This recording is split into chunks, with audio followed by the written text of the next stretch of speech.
ಬಾಗಲಕೋಟೆ ಜಿಲ್ಲಾ ಕ್ರೀಡಾಂಗಣದಲ್ಲಿ ಇಂದು ಬೆಳಗ್ಗೆ ಶಾಂತ ಸ್ವರೂಪದ ಆದಿತ್ಯನ ಸಾನ್ನಿಧ್ಯದಲ್ಲಿ ಸಾವಿರಾರು ಜನರು ಸೇರಿ ಯೋಗದ ಮೂಲಕ ನಡೆದಿದ್ದು ವಿಶಿಷ್ಟ ಆರೋಗ್ಯ ಯಾತ್ರೆ.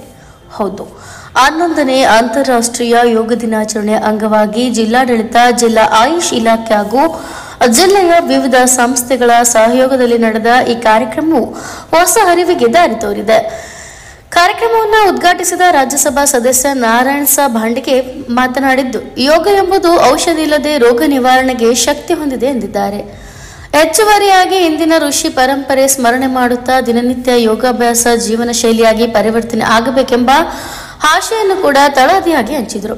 ಇನ್ನು ಕಾರ್ಯಕ್ರಮದ ಅಧ್ಯಕ್ಷತೆಯನ್ನು ವಹಿಸಿದ ವಿಧಾನ ಪರಿಷತ್ ಸದಸ್ಯ PH ಪೂಜಾರ್, ಯೋಗವು ನಮ್ಮ ಸಂಸ್ಕೃತಿ, ನಮ್ಮ ಅಸ್ತಿತ್ವ, ನಮ್ಮ ಧ್ಯೇಯ. ನಮ್ಮ ಋಷಿಗಳು ಕಲಿಸಿದ ಈ ಪಾಠವನ್ನ ಮುಂದಿನ ಪೀಳಿಗೆ ಅನುಸರಿಸಲೇಬೇಕೆಂದು ಗಂಭೀರವಾದ ಸಂದೇಶ ನೀಡಿದರು. ಜಿಲ್ಲಾ ಕ್ರೀಡಾಂಗಣದಲ್ಲಿ 1000ಕ್ಕೂ ಹೆಚ್ಚು ಜನ ಸಾಮೂಹಿಕ ಯೋಗಾಭ್ಯಾಸದಲ್ಲಿ ಭಾಗವಹಿಸಿದ್ದು, ಶಿಸ್ತಿನಿಂದ ಯೋಗಶಾಸ್ತ್ರದ ತತ್ವಗಳಿಗೆ ಅನುಗುಣವಾಗಿ ಸಾಮೂಹಿಕ ಚಲನೆಗಳ ಮೂಲಕ ಎಕ್ಸ್ಪ್ರೆಸ್ನ ಶ್ರೇಷ್ಠ ಮಾದರಿಯನ್ನು ನೀಡಲಾಯಿತು.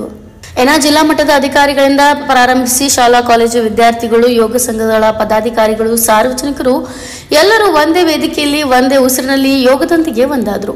ವೈಜ್ಞಾನಿಕವಾಗಿ ತಾಕೀತುಪಡಿಸಲಾದ ಋಷಿಗಳಿಂದ ಅನುಮೋದಿಸಲಾದ ಮಾನವತೆಯ ಭವಿಷ್ಯಕ್ಕೆ ಶ್ರೇಷ್ಠ ಪಾಠ ಕಲಿಸುವ ಯೋಗ ಇಂದು ಸಂಸ್ಕಾರವನ್ನೇ ತಳಮಳಿಸುತ್ತಿರುವ ಜೀವನದಲ್ಲಿ ಓಟದಲ್ಲಿ ನೆಲೆಸಬೇಕಾದಂತಹ ಶಾಂತಿಯ ಮಾರ್ಗವಾಯಿತು. ಬ್ಯೂರೋ ರಿಪೋರ್ಟ್, ರಾಜೀವ್ ಸುಂಕದ್, ಚಾಲಕ ಟೈಮ್ಸ್, ಬಾಗಲಕೋಟೆ. ನಮ್ಮ ಜೀವನ ಪದ್ಧತಿ ವಿಶ್ವಕ್ಕೆ ಸಂಸ್ಕೃತಿ ಪರಂಪರೆಗಳ ನಾಡಾದ ಭಾರತ ಯೋಗದ ಮಹತ್ವವನ್ನು ಸಾರುವಂತಹದ್ದು. ಆರೋಗ್ಯವಂತ ಶರೀರದಲ್ಲಿ ಆರೋಗ್ಯವಂತ ಮನಸ್ಸು ಅಂತ ನಾವು ಮೇಲೆ ಮಾತಾಡ್ತಾ ಇದ್ದೀವಿ. Healthy mind in a healthy body.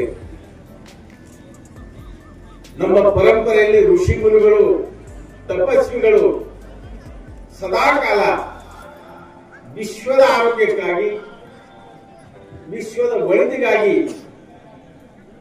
ಆರೋಗ್ಯವಂತ ಶರೀರದೊಂದಿಗೆ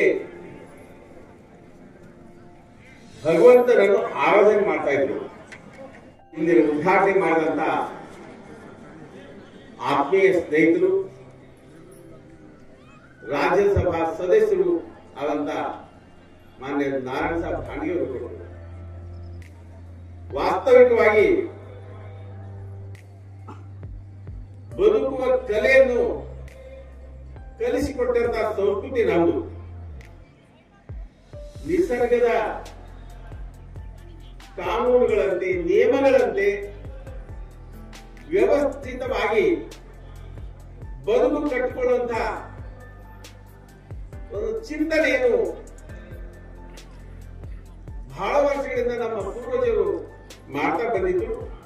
ಮೂಡಿಸಿ ಇದರ ಮಹತ್ವವನ್ನು ಅರಿತು ರೋಗಮುಕ್ತವಾಗಬೇಕು, ಜಗತ್ತು ರೋಗಮುಕ್ತವಾಗಬೇಕು, ಸರ್ವರೂ ಸುಖಿಗಳಾಗಬೇಕು, ಸರ್ವರು ನಿರೋಗಿಗಳು ಆಗಬೇಕು, ಸರ್ವೇ ಜನೋ ಸುಖಿನೋ ಭವತು, ಸರ್ವೇ ಸಂತು ನಿರಾಮಯ. ಈ ಘೋಷ ವಾಕ್ಯದ ಮುಖಾಂತರ ಪ್ರತಿಯೊಬ್ಬರು ಈ ಯೋಗ ದಿನದ ಮಹತ್ವವನ್ನು ಅರಿತುಕೊಂಡು ಯೋಗವನ್ನು ಮಾಡತಕ್ಕಂತಹ ಕೆಲಸ ನಾವೆಲ್ಲ ಮಾಡಬೇಕು. ಇಂಥ ಸಂದರ್ಭದಲ್ಲಿ ಬಹಳಷ್ಟು ಮಾತಾಡುವುದಕ್ಕಿಂತಲೂ ಈಗ ಯೋಗವನ್ನು ಮಾಡತಕ್ಕಂತಹ ಕೆಲಸಕ್ಕೆ ನಾವೆಲ್ಲ ಚಾಲನೆ ಕೊಡಬೇಕು.